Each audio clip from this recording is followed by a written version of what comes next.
From the All Indiana Podcast Network, this is the News 8 Daily 8. Now, the latest news. Kylie Conway has the latest news. The top headlines. News you can use. Please stand by. Sponsored by LCS Heating and Cooling. Now, here's Wish TV's Kylie Conway. Hi, I'm Kylie Conway, and this is your News 8 Daily 8 for Thursday, December 2nd. Today's going to be a great day. The best day of the week, our team says. Enjoy the sunshine and temperatures to the upper 50s, low 60s. It will be a little breezy out there at times during those afternoon hours, but dry nonetheless. And this morning, 2 people are dead, 5 wounded after multiple shootings across Indianapolis. Police say 1 person was shot in a neighborhood near Riverside Park. They found the victim wounded a few blocks away from the scene. Another shooting happened near 25th and MLK. That victim walked into Eskenazi Hospital for help. 2 people were wounded after a shooting near 26th and College. There were 2 shootings in the Nora area as well. One happened in an apartment complex, leaving 1 person hurt. The other was near 91st and Westfield and left 2 people dead. Our crew was at the scene soon after it happened, about 7 last evening. Police say 1 man was inside a vehicle, another man was outside on the ground. The violence has officers repeating familiar pleas, saying this isn't just happening here, it's happening all across the country, and we really have to buckle down and do something about it. They're also asking anyone with information about any of the shootings to call Crime Stoppers. We have the best vaccines in the world, the best medicines, the best scientists. We're learning more every single day, and we'll fight this variant with science and speed, not chaos and confusion. President Biden is set to speak to the country again about the Omicron variant and the COVID-19 virus. This morning, we have a clear understanding of his plans to slow the spread, including extending the travel mask mandate to March. The White House says Biden will speak at the National Institutes of Health at 1:40 this afternoon. As we've previously reported, White House officials say the administration plans to implement stricter testing requirements for anyone traveling to the U.S. During CNN's town hall last night, Dr. Anthony Fauci said there will be a push to encourage vaccinations and boosters. You jump ahead of yourself and you say, well, is there going to be a variant-specific boost? And if so, should I wait to get that boost? And the answer is no. If you are eligible, namely if you've had the Moderna or the Pfizer, and you're 6 months following your primary regimen of vaccination or you're 2 months following J&J, don't wait. Get that extra boost now. Health officials have now confirmed the first case of the Omicron variant in the United States. That person returned to San Francisco from South Africa on November 22nd and tested positive on Monday. The person is vaccinated but hadn't received a booster shot. Dr. Fauci says we should know more about how dangerous Omicron is in 2 to 4 weeks. That'll give scientists time to grow and test lab samples. And this morning, the state and local health departments are preparing for if and when Omicron appears in Indiana. The state health department says it's conducting its own sequencing to determine which variants are here in addition to the CDC program.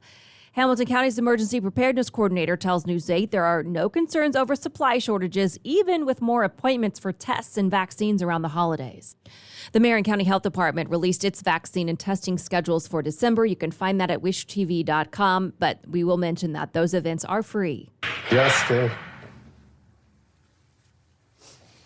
I can't see 2 of my closest friends.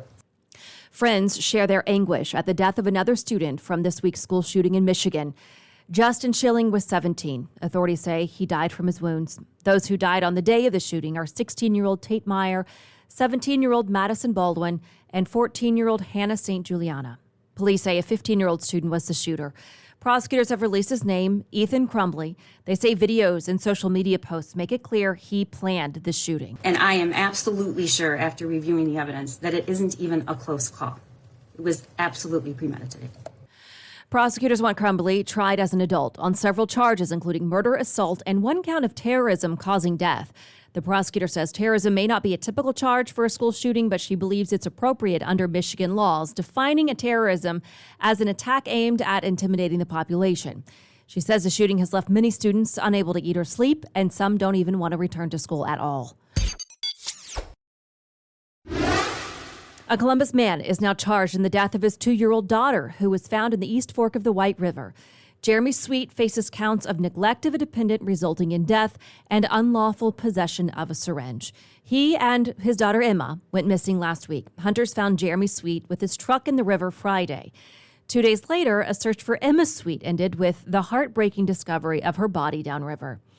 In the charging documents, investigators outlined Jeremy Sweet's description of getting lost, then stuck, then accidentally driving his truck into the water, with the girl disappearing into the river sometime later when Sweet fell asleep. Sweet is in jail on a $1.2 million bond. The January 6th House Committee votes to hold a former Department of Justice official in contempt, but he's being given a last chance to cooperate. The panel says Jeffrey Clark must appear on Saturday or charges will go to a full House vote. That decision was made after the committee received a letter from Clark saying he intends to plead the fifth. The committee chair says Clark will be given a chance to do so on the record. If he doesn't show up, he faces a possibility of being charged with criminal contempt. Clark would be the second in this case. Steve Bannon was the first and is awaiting trial. And beginning this morning, U.S. Supreme Court justices will be discussing Mississippi's controversial abortion bill behind closed doors. The bill bans the procedure after 15 weeks. The court heard arguments yesterday. According to legal experts, it appears the high court is leaning toward upholding the law. If they do, it would undermine Roe v. Wade, the precedent set that legalized abortion nationwide prior to viability, which was set at 24 weeks. Clarence Thomas is the only justice who has openly called for Roe v. Wade to be overturned. A decision in the case is expected sometime in the spring. Alec Baldwin says he did not pull the trigger in a deadly movie set shooting. The comment is from an excerpt of Baldwin's first televised interview since the shooting.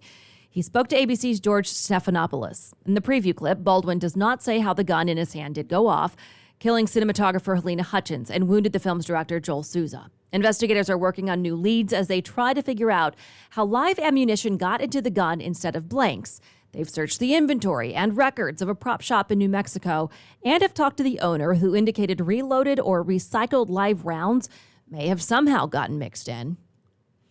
Major League Baseball players will not report to work today for the first time since 1995. The players are being locked out by team owners. This move could threaten spring training and opening day if the players and owners can't reach a new collective bargaining agreement. The MLB commissioner released a statement overnight just minutes after the lockout began. It was lengthy, so here's just part of that statement. Today is a difficult day for baseball, but as I have said all year, there is a path to a fair agreement, and we will find it. I do not doubt the league and the players share a fundamental appreciation for this game and a commitment to its fans. To the Pacers, the game against the Hawks ends in disappointment and frustration. Indiana rarely led, but had a great chance late, down one with 12 seconds left. Chris Duarte steals the ball and drives for a layup, then misses when the Hawks either mauled him or never laid a hand on him, depending on your perspective. It was a no call, and it left the Pacers and their coach furious. The Hawks won it with 2 free throws at the end, 114-111. Finally, too exciting to pass up, that is how Brian Kelly is describing the opportunity to coach at LSU. We broke the news on Daybreak earlier this week that Kelly was leaving Notre Dame after 12 years with the football team. The Irish have been to the CFP twice under Kelly's leadership, losing both times in the semifinal. Kelly understands the pressure he'll be under to deliver wins with his new team. You're looked at in terms of championships here, and I want that. I want to be under the bright lights. I want to be on the Broadway stage. That's what my passion is. And so, yeah, that's part of the draw. There's no doubt about that. Kelly signed a 10-year, $95 million deal with LSU. This has been your News 8 Daily 8 for Wish TV. I'm Kylie Conway. Online at wishtv.com and follow us on Facebook when you search Wish TV. The News 8 Daily 8 is sponsored by LCS Heating and Cooling. Be sure to like and subscribe to this podcast on News 8 Daily 8 with Kylie Conway. And be sure to discover even more great podcasts now at allindianapodcastnetwork.com.